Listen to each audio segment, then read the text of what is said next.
Hey, it's Kyle here. It's time for another book call, and this one will be another Friends of the Library book call. One of my local library branches recently had one of those sales. I really love Friends of the Library book sales because it and used bookstores are two great places to find some unique books that you'll no longer find at the big box bookstores like Barnes and Noble, Books a Million, stuff like that. So there are a couple newer books in this hall, but some of them are older, more unique books that you would just no longer find at a big bookstore. So that's I always like Friends of the Library. You always find some different books than I'd get elsewhere. So first up, you have The Book of Guys by Garrison Keillor. Of course, he's a really well-known humorist. I always seen a lot of stuff about him. Had little snippets of his stuff. I've never actually read one of his books, and I saw that one. I thought, well, I need to check that out because everything I've always heard about him, I think I'd really enjoy his work, but I've never taken the time to read one of his books. So I'm really excited to read The Book of Guys. Probably the book I was the most excited to pick up was great science fiction of the 20th century.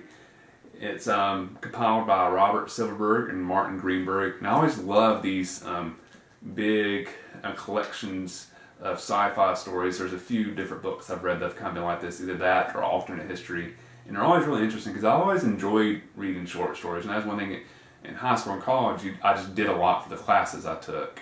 They always liked you doing short stories because they could impart a message, but it was quick enough that you could easily read in a class.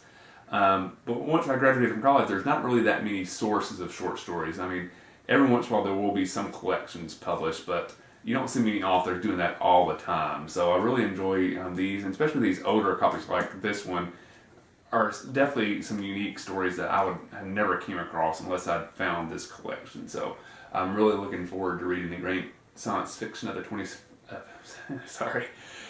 Great science fiction of the 20th century collection. Should be really interesting. Sorry, it's been a long day, so that's why I'm stumbling on the words a little bit. Next up is Tyrus, a novel by Patrick Creevy. This one I kind of picked up solely on what the subject matter is. I don't know if the book's any good, never heard of the author, but it's really interesting because the book is actually about Ty Cobb. Ty Cobb is one of the more interesting figures in sports history. There's very, very famous stories about him. He's one of the more unique and ornery figures playing sports history.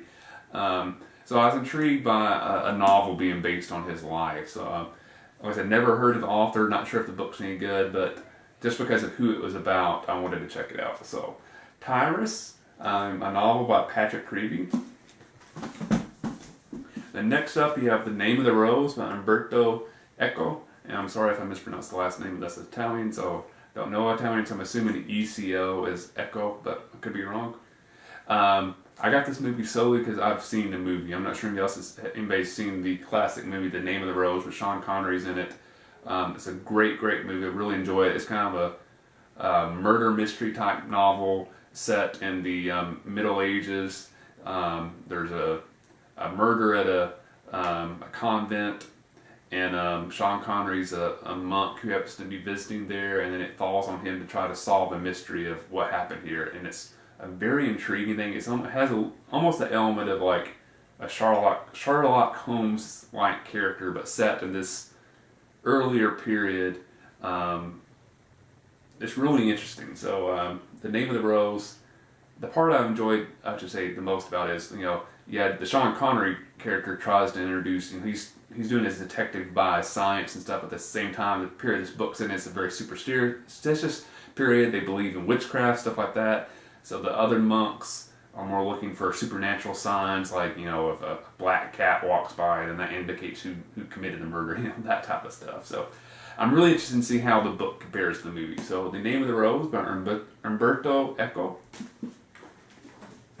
And then lastly, have Savannah, a novel by Eugenia Price. I always really enjoy historical novels, and this novel is set in Savannah, which is one of my favorite cities to visit, which is the reason I first picked up the book to see what it was about. And it turns out it's kind of set in around 1812, and it kind of involves historical elements, but a large bit of fiction, obviously, since it is a novel. So I always really do, partly because of my passion of history, enjoy novels that are set in historical settings. And the fact that it is set in Savannah, a city I've been to several times and I absolutely love, made me pick up the book. So not sure if it'll be any good, but got this book for $1, so that's enough for me to spend $1 on the book just to take a chance. Maybe this is a great book. So those are the books I got at the Friends of the Library book sale. Like I said, I'd strongly encourage you to check out your local library and see when they have some Friends of the Library book sales. They're a great way to get some unique, interesting books at the same time to support your local library branch. So hope you'll check that out. Hope you enjoyed this book call, and I'll see you the next time.